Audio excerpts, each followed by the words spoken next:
Esse é o sétimo e último capítulo, né?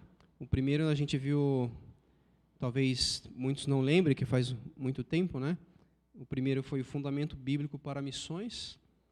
O segundo, o mais importante, primeiro. O terceiro, envie e apoie bem. O quarto, pondo a casa em ordem. O quinto, parcerias saudáveis. O sexto, reformando as missões de curto prazo. E o sétimo é atraindo as nações por outros meios. Então, aqui o cerne da obediência missionária para a grande comissão consiste em enviar e dar suporte aos obreiros, né? Obreiros do Evangelho, com o objetivo de agregar pessoas à igreja, ultrapassando as fronteiras étnicas, culturais e geográficas. Então, missão significa isso, né? E por toda a história cristã, né, essa tem sido e continua sendo a alegria e o dever de toda a igreja fiel. Então, contudo, a fidelidade em enviar missionários desse modo não exclui quaisquer outros esforços que nossas igrejas possam desenvolver no nível global. E o autor ele vai citar aqui coisas que nós podemos fazer, mesmo que a maior parte delas não seja visto como missão no sentido mais tradicional, e nem todos focam em recursos da igreja local, mas que podemos começar exatamente no local em que vivemos. E o primeiro tópico aqui é alcançando as nações sem sair do país. Ele conta a história aqui de um jovem chinês de nome Stephen, eu acredito que seja talvez um nome fictício, né? Porque é mais um nome americano. Posso estar enganado também.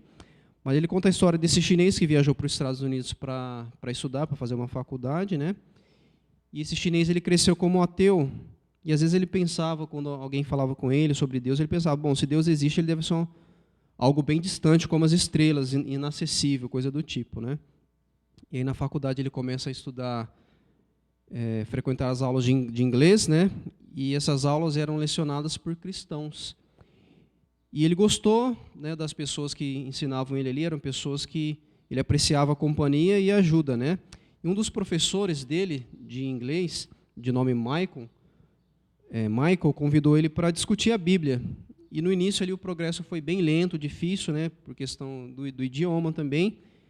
Era um obstáculo difícil, mas aqui Michael ele foi persistindo, e aos poucos Stephen foi entendendo o Evangelho, e depois de um pouco mais de um ano do primeiro encontro, né, para estudar a Bíblia, aquele chinês de nome Stephen, ateu, foi batizado como um cristão, né? Então, isso tem acontecido, né, ele usou o exemplo aqui, mas isso tem acontecido em vários lugares do mundo.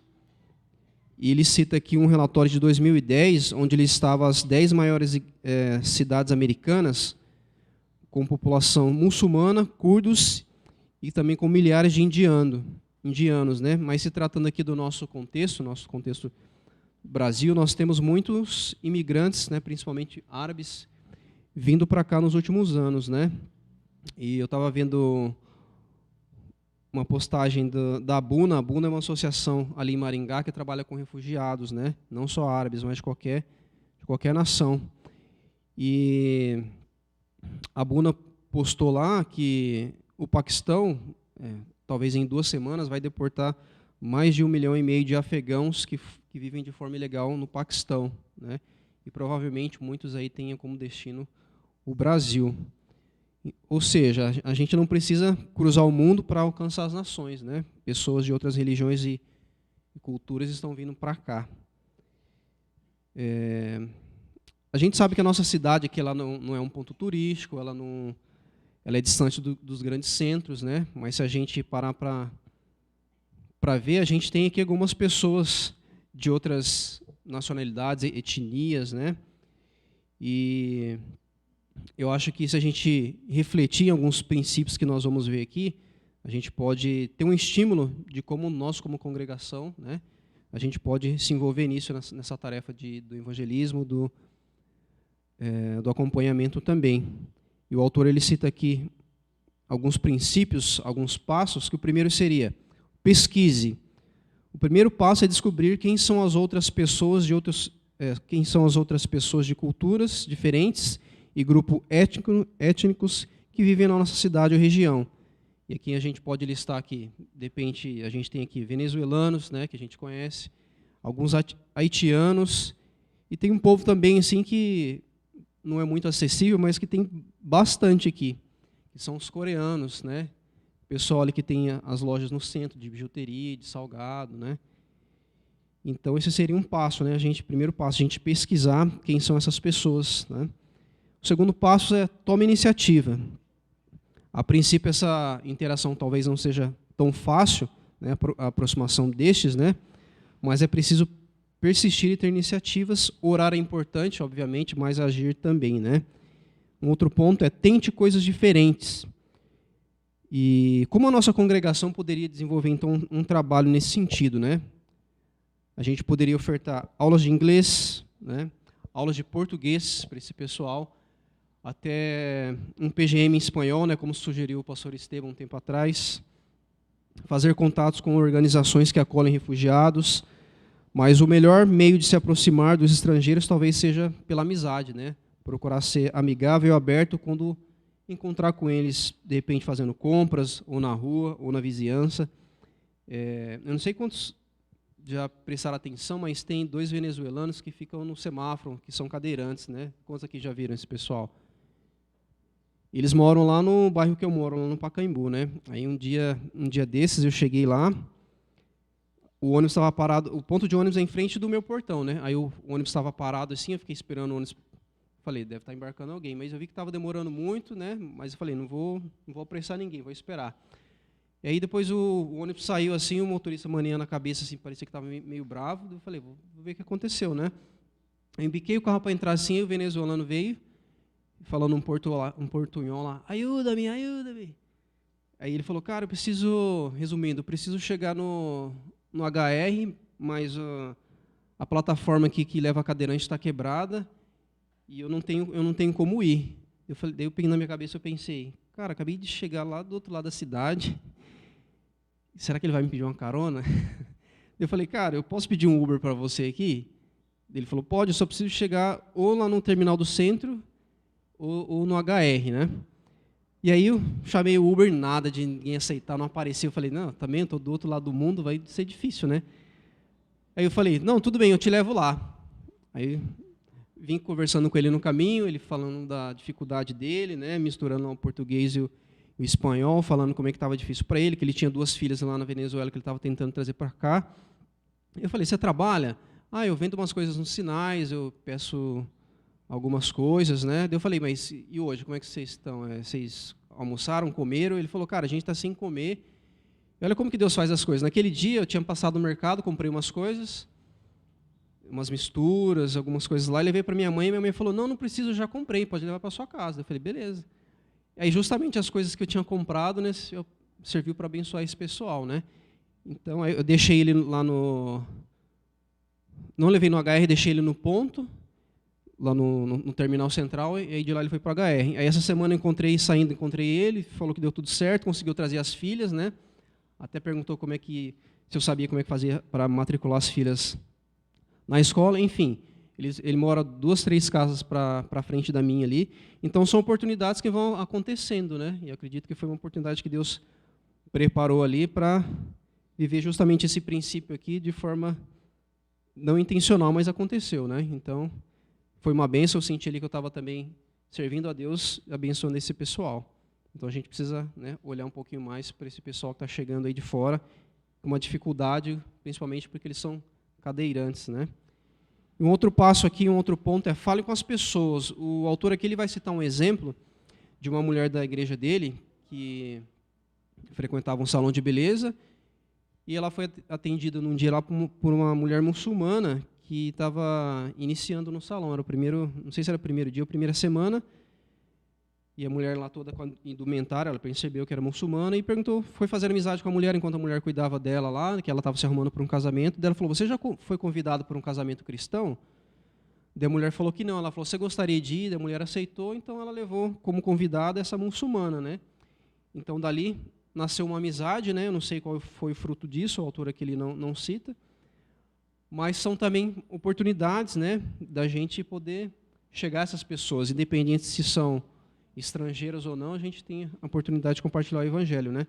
No mundo árabe também acontece bastante esse convite, né? Só que ao contrário, para participar de cerimônias de casamento entre muçulmanos. Algumas pessoas que eu conheço que estão lá, de vez em quando eles postam, me mandam lá, meio secretamente, né? Vídeos deles participando assim de um casamento muçulmano, e é muita cantoria, muita dança, então tem que ter um pique, hein? Um outro ponto aqui é pratica a hospitalidade intencional.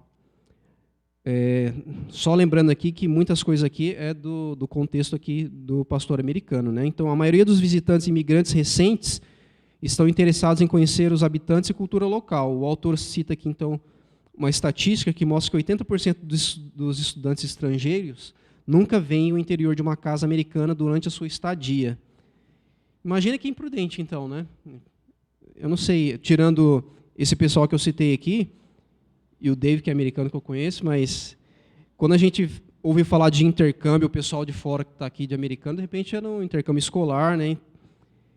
E então é uma estatística que ele cita, né? Mas de repente a gente pode ficar atento também para a gente conseguir, de repente, como cristão, criar uma oportunidade de exercer a hospitalidade intencional, né? Para de repente compartilhar o evangelho.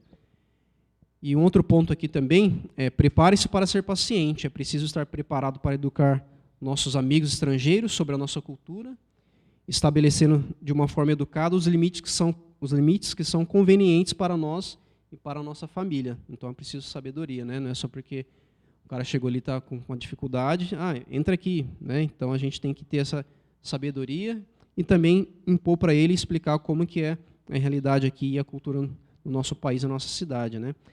É preciso ter também paciência no investimento a longo prazo nos relacionamentos. É preciso preparar o terreno para que o evangelho comece a criar raízes. Talvez eles nunca conheceram um cristão, ou não têm familiaridade com a Bíblia, o evangelho, ou ainda como é no mundo árabe ou no mundo muçulmano, eles podem ter sido ensinados, provavelmente foram, né, a odiar os cristãos e a Bíblia, né? Eu tive um exemplo disso quando eu visitei a Vila Minha Pátria lá. Alguns muçulmanos que eram convertidos, mas eram cristãos, eles não podiam assumir a fé na frente dos outros lá, então eles viviam uma vida dupla assim, né?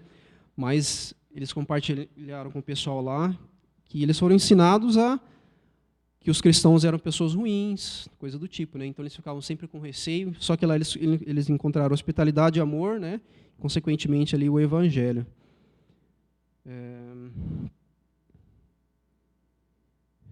Eu citei aqui esse caso do pessoal que é ensinado a considerar o cristão como um inimigo, como pessoas ruins, mas tem também o pessoal, os chineses, por exemplo, que creem que o cristianismo é uma doença mental, né? Então, de repente, você puder um dia ter uma oportunidade de conversar com um chinês, não sei, pode ser que aconteça, pode ser que ele fale para você que ser um cristão é ser um doente mental, né? Esses são os pontos que o autor cita, mas ele tem outro tópico aqui que é alcançando as nações por meio de igrejas para estrangeiros. Ele conta aqui um outro exemplo que aconteceu com ele também, que ele estava no verão de 2004 viajando por uma nação muçulmana na Ásia Central, juntamente com um jovem pastor e sua esposa, né? Ele sentiu um forte impulso para levar o evangelho ao mundo muçulmano. Eles eram pessoas maduras, preparadas para isso, né?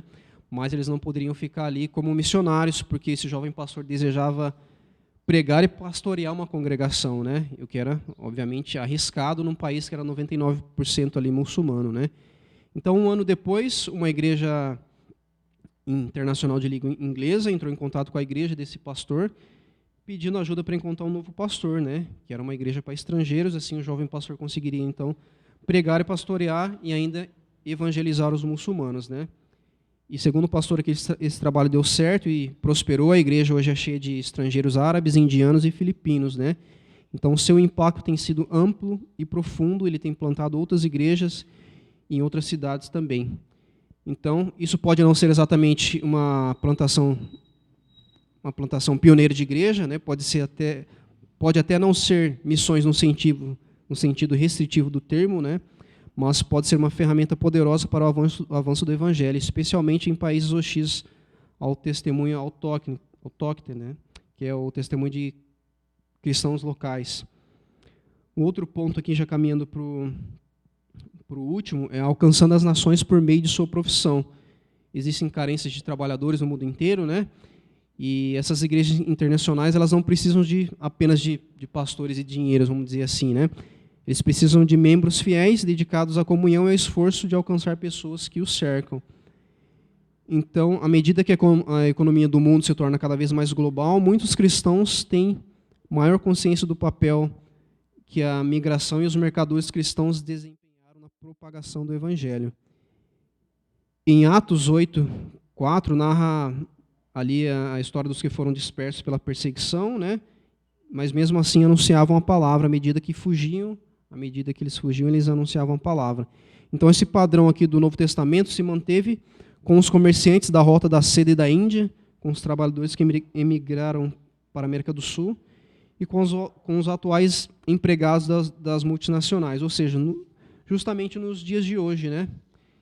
Mas não só isso, nós mesmos em nossos trabalhos, né, trabalhos durante o tempo que a gente passa com nossos colegas de trabalho, a gente pode, de fato, fazer isso, né, dar um bom testemunho e fazer com que o Evangelho seja pregado ali também. Não precisa ser um missionário de carreira, um missionário profissional, vamos dizer assim, que ocupa ali o papel protagonista no palco missionário de Deus, mas alguém que ainda assim tem um papel valioso a desempenhar, plantar a sua vida e carreira em um lugar estratégico pelo bem do Evangelho, entre as nações, dando suporte importante às missões globais. E para concluir aqui, quer vivamos no nosso país natal ou do outro lado do mundo, nos dedicando ao ministério de tempo integral ou a outros tipos de trabalhos comuns, Deus tem trazido as nações às nossas portas. Então, sobre vários aspectos, nunca foi tão fácil hoje compartilhar o Evangelho com alguém, né? Com as pessoas. Então, a minha oração é que Deus nos dê a sabedoria, a ousadia e a criatividade para pensar também em maneiras que a gente pode responder à sua bondade, né? De modo que por meio de nós e das nossas igrejas, mesmo as ilhas mais distantes, é um comentário do pastor aqui, as pessoas possam também cantar de alegria, como dizem em Isaías 42. Irmãos, esse foi o capítulo 7 e o último capítulo desse livro, né? Quando a igreja se torna global. Eu quero encerrar aqui. Foi muito bom e prazeroso compartilhar esse livro, esse conteúdo com os irmãos. Que Deus os abençoe. Quero pedir para o pastor Ciro fazer